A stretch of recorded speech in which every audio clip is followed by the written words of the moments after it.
Okay? Fine. We'll call you later. The architects of America's new approach to the Cold War were Richard Nixon and his national security advisor, Henry Kissinger. Henry was very temperamental, very bright, very territorial, very insecure. You could say the same thing about Richard Nixon. And they complemented one another a lot of the time. At the same time, they were rivals. They fought with one another. They fought not with one another, but behind one another's backs. They were devious. The embassies, so basically what is happening... The two men preferred to work in secret. Through back channels, they set up summit meetings in Beijing and Moscow. Well, we have a variety of independent sources. Yeah, I know. None of them reliable. None of them totally reliable. That's right. Nixon and Kissinger wanted the summits in China and the Soviet Union to help America get out of Vietnam. They also hoped to bring China into their diplomatic game. The principal reason for seeking a rapprochement with China was to restore fluidity to the overall international situation. If there are 5 players and you can't deal with one of them, this produces rigidity. Secondly, we wanted to demonstrate to the American public that Vietnam was an aberration, that we had ideas for the construction of peace on a global scale. Soviet leaders were alarmed after Kissinger, and then Nixon returned jubilant from China.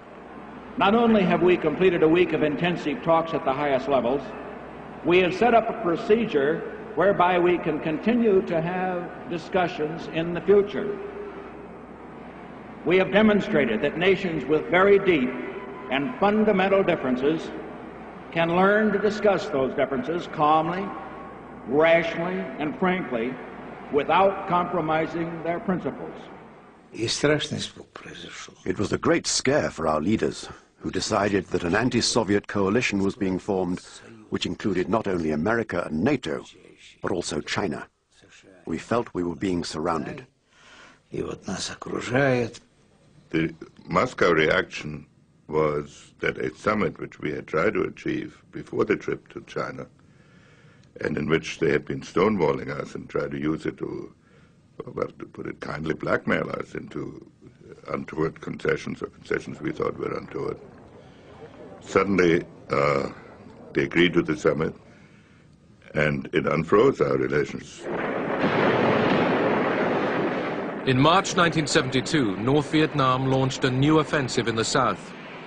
Nixon responded with more air attacks.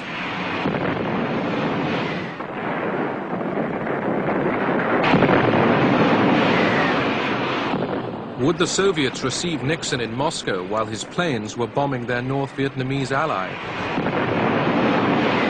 The general debate that took place in the White House Situation Room, and I was in many of these, was which is more important, the Vietnam front or the Moscow front? And Nixon was the only important person that I can recall who said we can have both. I'm willing to lose the Moscow summit, but I predict the Russians will go ahead even if we bomb Hanoi and mine Haiphong. Nixon and Henry Kissinger played sort of good cop, bad cop with the Russians particularly. Kissinger would see Anatoly Dobrynin, the Russian ambassador, frequently, I mean, almost daily. And his line was, look, I work for this crazy man. There's no telling what he might do. So Anatoly, you and I, as reasonable men, must work together to an accommodation between our countries. Kissinger was uncertain whether Moscow would allow the summit to go ahead. I went to see Kissinger. He was nervous but tried to hide it. He said jokingly, "Okay, let's have a bet," because he knew I had a piece of paper with the official Soviet reply. He said, "Let's bet whether I can guess the answer." So we bet a crate of champagne. I asked him, "So what do you think the Soviet answer is?" He was convinced that the summit had been postponed to a later date. In fact, the official Soviet reply was, "The summit is going ahead, as planned." May 22nd, 1972. Richard Nixon became the first serving American president to be received in the Kremlin. The summit reached agreements to limit offensive and defensive nuclear weapons, and it laid the foundation of Detente. For Brezhnev and Nixon, this was the most dramatic proof yet of the new relationship between their two countries. But first, the Soviets had to make their point on Vietnam. President Nixon, Dr. Kissinger, myself, and one other officer, 4 of us, went out to Brezhnev's country dacha. And there we saw Brezhnev, Kosygin, Podgorny, and the National Security Advisor on their side, 4 and 4. We sat for 3 hours in a dacha in which each of the Russian leaders took an hour to blast the United States for its Vietnam policy, absolutely attacking Nixon and the United States. Nixon knew what they were doing, namely they were writing a transcript to send to Hanoi. So he listened patiently, didn't get overly argumentative, basically just took it. After 3.5 hours of a Soviet diatribe, sort of a tag team match among the Soviet leaders, we then went upstairs for dinner, and the entire mood changed. Brezhnev broke out the vodka. There was singing and jokes and toasts.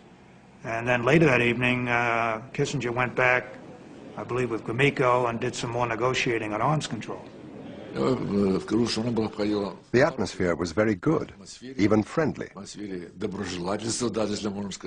We were quite aggressive in view of Nixon's actions on Vietnam, but we made sure it didn't overshadow the summit, because the issues that Nixon was going to raise had already been agreed through the confidential channel.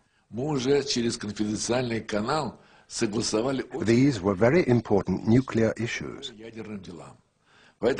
All the members of the Politburo knew that the text of the treaty had already been agreed. Nixon knew that too from Kissinger. So, if we gave in to our emotions, we would ruin everything that had already been achieved. The President of the United States. The American Congress gave Nixon a hero's welcome.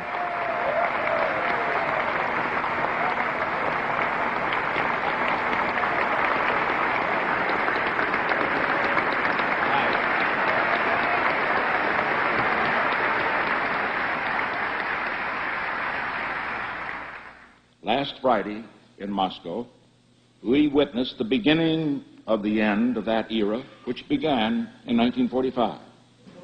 We took the first step toward a new era of mutually agreed restraint and arms limitation between the two principal nuclear powers. With this step, we have enhanced the security of both nations. We have begun to check the wasteful and dangerous spiral of nuclear arms, which has dominated relations between our two countries for a generation. We have begun to reduce the level of fear by reducing the causes of fear for our two peoples and for all peoples in the world. 2 weeks after Nixon's return from Moscow, 5 men working for his re-election campaign were arrested for breaking into the Washington headquarters of the Democratic Party. It was the start of a major scandal, Watergate.